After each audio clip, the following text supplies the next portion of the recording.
Last class में हम लोगों ने क्रूड एप्लीकेशन को शुरू किया था, और वहाँ पे हमने ये चीज़ डिस्कस करी थी कि हम किस तरीके से अपना मॉडल क्लास बनाएंगे, और उस मॉडल क्लास के कॉरस्पॉन्डिंग में जो डेटाबेस का टेबल होता है वो क्रिएट हो रहा होता है। लास्ट टाइम वो टेबल भी क्रिएट हो गई था हमारे पास, और वो उसका डेटा हमने फैच भी कर लिया था अपने व्यू के ऊपर। तो यहाँ तक हमारे पास काम हो गया था कंप्लीट। अब डेटा तो फैच होकर हमारे पास आ रहा है, बाकी जो डिफरेंट काम होते हैं यानी कि डेटा को इंसर्ट करना, अपडेट करना, डिलीट करना, ठीक है, ये काम अभी हमारे पास बाकी है, क्योंकि अभी सिर्फ डेटा सिर्फ फैच होके आ रहा है। तो वही सब चीज़ हम कंटिन्यू करेंगे, लेकिन उससे पहले जैसे कि आपको दिखाता हूँ, मैं लास्ट टाइम हम लोगों ने ये डिस्प्ले किया था अपने डेटा को जिस तरीके से एक व्यू डिस्प्ले किया था इंडेक्स का, और इंडेक्स के ऊपर हमने सारा डेटा डिस्प्ले कर लिया था। इस व्यू बनाने का एक और तरीका भी है, शॉर्ट हैंड तरीका जिसको हम कहते हैं टेम्पलेट यूज करते हुए भी आप इस व्यू को क्रिएट कर सकते हो। वो ये है कि आप इस इंडेक्स व्यू को कर दें डिलीट, ठीक हो गया, और अगेन एक व्यू क्रिएट करो। लेकिन इस टाइम जब आप व्यू क्रिएट करोगे ना, तो उस टाइम पे आप इसको एक टेम्पलेट सेलेक्ट कर लो, template which is list. List का जो टेम्पलेट है ना, ये ऑटोमेटिकली आपके लिए जो डेटा डिस्प्ले करने का तरीका कार रहता है ना, कि जितनी फील्ड्स वहाँ पे अवेलेबल है उन सारी फील्ड्स का data one by one display कर देना, वो सारे काम लिस्ट व्यू ऑटोमेटिक करके दे रहा होगा, आपको खुद से करने की जरूरत यहाँ पे नहीं होगी। और लेकिन इसमें आपको दो चीजें डिफाइन करनी पड़ती है, वो ये है कि ये जो डिस्प्ले करेगा फील्ड्स किसके लिए करेगा, कौन सी क्लास के लिए करेगा, वो है स्टूडेंट क्लास। और जो कॉन्टेस्ट क्लास हमारे पास जिसे लास्ट टाइम हम लोग बनाई थी, वो भी आपको ऐड करनी है। और उसके बाद आप करते हैं क्रिएट। तो ये भी आपके लिए व्यू क्रिएट करके देगा, लेकिन एक ऐसा व्यू जिसमें ऑटोमेटिकली डेटा आपका डिस्प्ले हो रहा होगा, यानी कि जो आपने काम मैनुअली किया था वो मैनुअली करने की आपको जरूरत नहीं है, ऑटोमेटिकली तौर पे एक व्यू बनाएगा जिसमें हमारी सारी जो डिजायरेबल फील्ड है हमारी स्टूडेंट क्लास की, वो ऑटोमेटिकली डिस्प्ले हो रही होंगी। ओके, तो ये हमारे पास व्यू बन गया है, और इस व्यू के अंदर कुछ टेम्पलेट्स वगैरह डिफाइन किए हुए हैं, यानी कि बिल्ट इन टेम्पलेट भी यूज किया हुआ है, क्रिएट नाउ के बटन भी दिया हुआ है इसने यहाँ पे। और ये सारी चीज़ें वही है, यानी कि हमारे पास डेटा के तो डिस्प्ले होगा, लेकिन साथ साथ डेटा को अपडेट करना, डिलीट करना, और फिर डिटेल्स वगैरह देखने के लिए जो बेसिक टेम्पलेट है वो भी इसमें हमें मिल रहा होता है। इसका व्यू देख लेते हैं किस तरीके से हमारे पास डिस्प्ले में आएगा ये चीज़।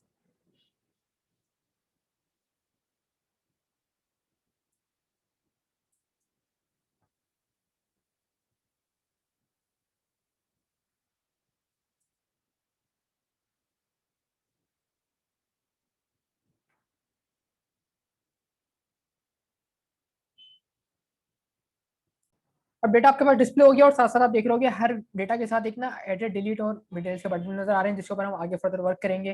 क्रिएट न्यू का एक ऑप्शन दिया हुआ है, जिस पर हम क्लिक करके एक व्यू क्रिएट कर सकते हैं, क्रिएट का व्यू, जहाँ से हम अपने डेटा को यहीं से इंसर्ट कर सकते हैं। ये कि डेटाबेस में आपको जाने की जरूरत नहीं है, आप यहीं से डेटा को इंसर्ट कर सकते हो। तो अब क्रिएट से हम शुरुआत करेंगे, बाकी एडिट डिलीट के ऊपर भी काम करेंगे। कि पहले हम बात करेंगे कि क्रिएटिंग कैसे करेंगे डेटा की फ्रॉम द व्यू। एप्लीकेशन पे चलते हैं, और सबसे पहले ये है कि हमें पता है कि हमें क्रिएट के व्यू पे जाना है, तो हम होम कंट्रोल पे चलते हैं, और यहाँ पे आने के बाद एक व्यू क्रिएट करते हैं, public action result create view, और ये आपको रिटर्न करेगा नॉर्मल सा व्यू। और उसके बाद आप इसका बना लें एक व्यू, राइट क्लिक करें, ऐड व्यू, MVC5 व्यू, और यहाँ पे जो व्यू बनेगा वो हमारा बनेगा टेम्पलेट फॉर क्रिएटिंग के लिए। टेम्पलेट लेने का ये फायदा होगा कि आपको जो क्रिएट के लिए जो फॉर्म चाहिए होगा, फॉर्म आपको यहाँ पे ऑटोमेटिकली मिल रहा होगा। सिर्फ यहाँ पे आपको अपनी मॉडल क्लास सेलेक्ट कर लेनी है कि ये फॉर्म है किस मॉडल के लिए बनने वाला है। तो हमारे पास एक ही मॉडल अवेलेबल है, स्टूडेंट का मॉडल, उसको आप कर लें सेलेक्ट, और आप कर लें क्रिएट। तो ये आपके लिए क्रिएट का टेम्पलेट बना देगा, जिसमें फॉर्म वगैरह ऑटोमेटिक होगा। ठीक है, आपके सामने ये हेल्पर मेथड के थ्रू इसने फॉर्म क्रिएट कर दिया पूरा, और जो फील्ड्स हमारे पास थे उसके अकॉर्डिंग फॉर्म बनाया, बटन वगैरह बना दिए। तो उसका भी व्यू दिखा दूं मैं आपको किस तरीके से ये फॉर्म को डिस्प्ले कर रहा हूँ हमारे एक्चुअल व्यू के ऊपर।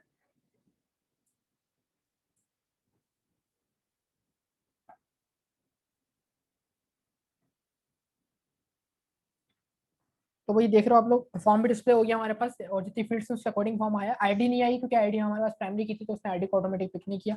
बाकी ये है कि अब हमें करना ये कि फॉर्म पे डेटा लिखें और सबमिट कर रहे हो डेटा, तो बेसिकली डेटा हमारा डेटाबेस में जाके ऐड हो रहा हो। बाकी बैक टू लिस्ट का बटन दिया, उस पर क्लिक करके हम वापस भी आ सकते हैं अपनी एप्लीकेशन के अंदर। तो ये वापस जाकर अच्छा, आगे बढ़ने से पहले ये है कि हम बूटस्ट्रैप को एनेबल कर लेते हैं। बूटस्ट्रैप यहाँ पे एनेबल नहीं हुई मेरे पास, जिसकी वजह से ये चीज़ थोड़ी सी आउट आ रही है।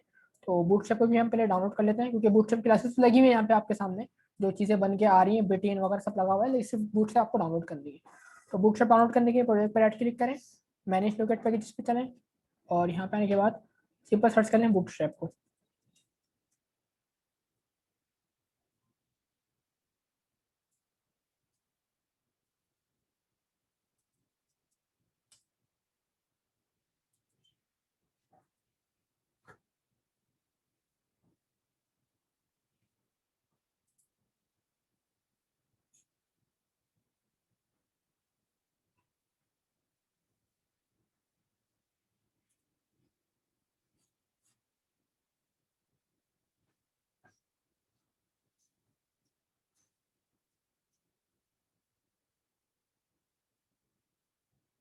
ओके, तो यहाँ पे बूटस्ट्रैप इसने कर लिया हमारे पास डाउनलोड, और ऑटोमेटिकली मेरे ख्याल से कॉन्फ़िगर भी कर दी होगी। तो हम चलते हैं ज़रा, तो वेट करते हैं। ठीक हो गया। अब एग्जीक्यूट करते हैं एप्लीकेशन, देखते हैं बूटस्ट्रैप इनेबल हो गई या नहीं हो गया। अगर नहीं हुआ होगा तो हम लेआउट पे आके इसको जो लिंक्स वगैरह प्रॉपर सेट कर देंगे, बूटस्ट्रैप हमारे पास आ चुका होगा।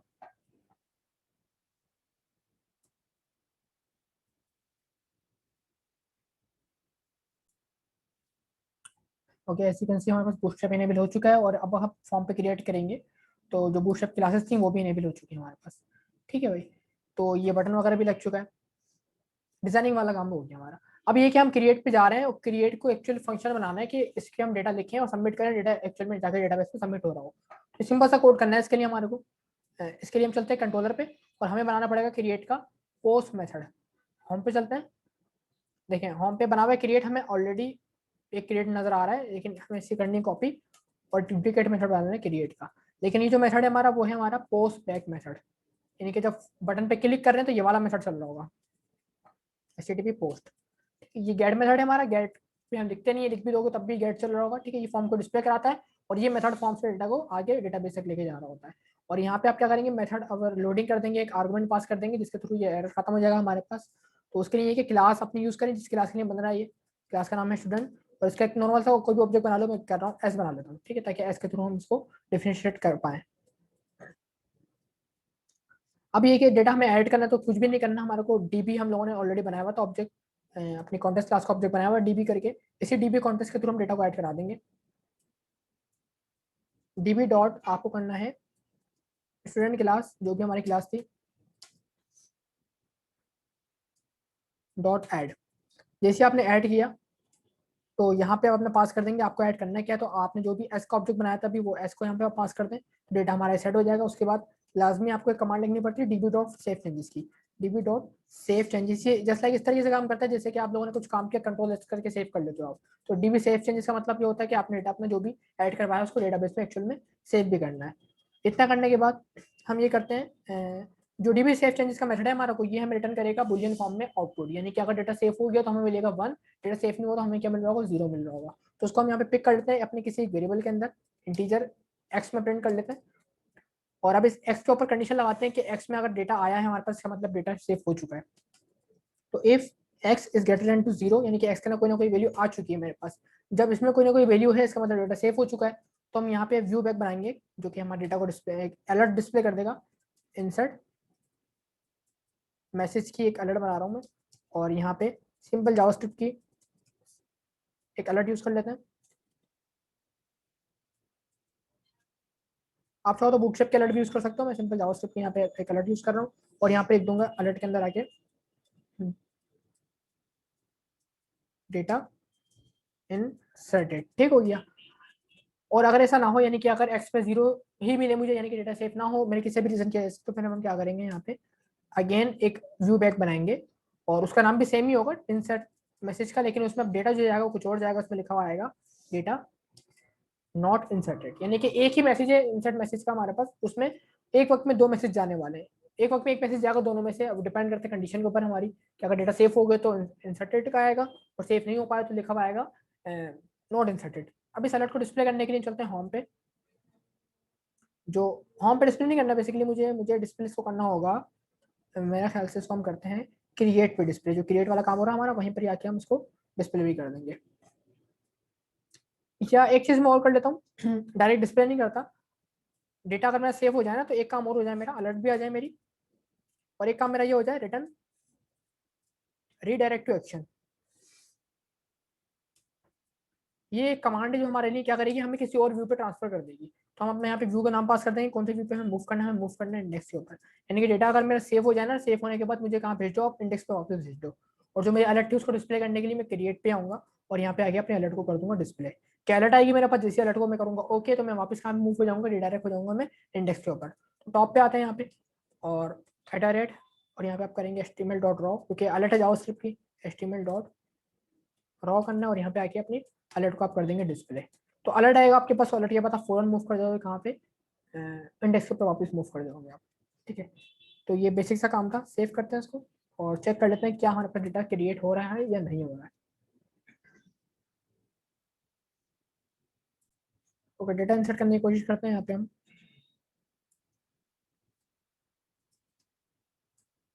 और जैसे मैंने किया क्रिएट, जैसे क्रिएट करूँगा पोस्ट बैक मेथड जो है मेरा वो चल जाएगा। ओके किया आपने?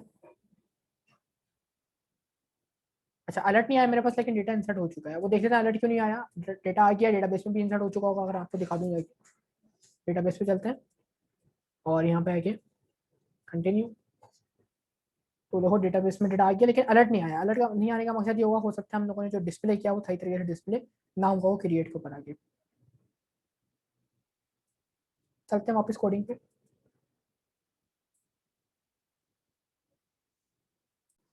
ओके, तो करते ये है कि हम इस अलर्ट को ऐसे करते हैं कट, और इंडेक्स व्यू पे लेके चलते हैं, यहाँ पे डिस्प्ले कर देते हैं कि हम डायरेक्ट रिडायरेक्ट हो पा रहे हैं ना। तो हम क्रिएट पे तो रुके में नहीं, हम डायरेक्ट मूव करें इंडेक्स के ऊपर, तो इंडेक्स पे अलर्ट आनी चाहिए मेरे को।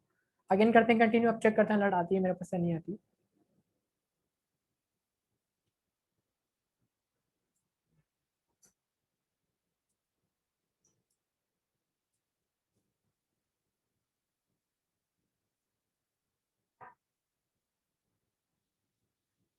ओके, एक अगेन एंट्री कर रहा हूँ।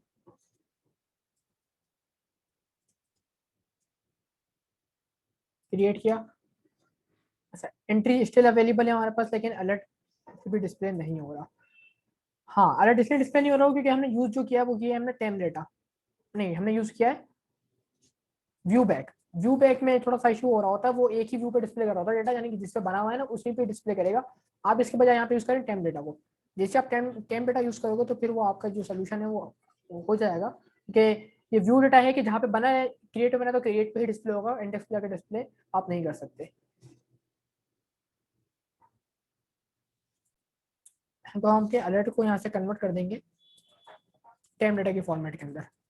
टेम डेटा, और यहाँ पे इसका हम नाम रख देंगे कुछ भी, वही नाम रखते हैं इंसर्ट वाला, इंसर्ट मैसेज का नाम। और यही अलर्ट हम डिफाइन करते हैं। अच्छा, जो एरर आएगा ना तो एरर हमारे हमें मिलेगा उधर ही, कहाँ पे, क्रिएट के ऊपर ही। तो ये एक अलर्ट क्रिएट पे डिस्प्ले करनी है मुझे, और एक अलर्ट डिस्प्ले करनी है मेरे को इंडेक्स के ऊपर। तो इंडेक्स पे चलते हैं पहले, फिर यहाँ पे इसको कन्वर्ट कर देंगे टाइम डेटा के फॉर्मेट के अंदर, और यहाँ पे नाम लिख देंगे अपना इंसर्ट मैसेज।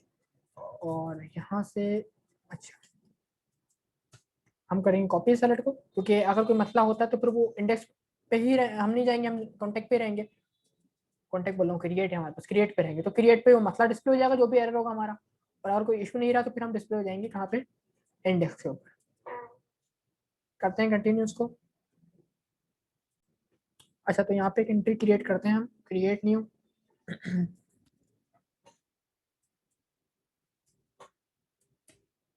जैसे ही क्रिएट किया हमने, हम पहले मूव हो गए इंडेक्स पे। अब देखते हैं इंडेक्स का व्यू है, और फिर हमारे पास अलर्ट आया। अलर्ट को जैसे हमने ओके किया हमारे पास डिस्प्ले होते हुए नजर आ रही है। दो काम कर लिए, डेटा इंसर्ट भी हो गया हमारे पास और डेटा हमने फेच भी करवा लिया। अब आगे एक क्लास में देखेंगे कि डेटा को एडिट कैसे करना है। इसी बटन पे क्लिक करेंगे, जैसे देखो बटन पे क्लिक कर रहा हूँ ना मैं, तो एडिट का व्यू जनरेट हो रहा है, लेकिन एडिट का व्यू अवेलेबल नहीं है, तो वहाँ पे हम मूव करके लेके जाना है। सेम डिलीट के लिए भी काम करना है। ठीक हो गया। तो ये चीज़ हमारे पास है जिसको अभी आगे हम कंटिन्यू कर रहे होंगे, तो वो हम देखेंगे कमिंग क्लास के अंदर।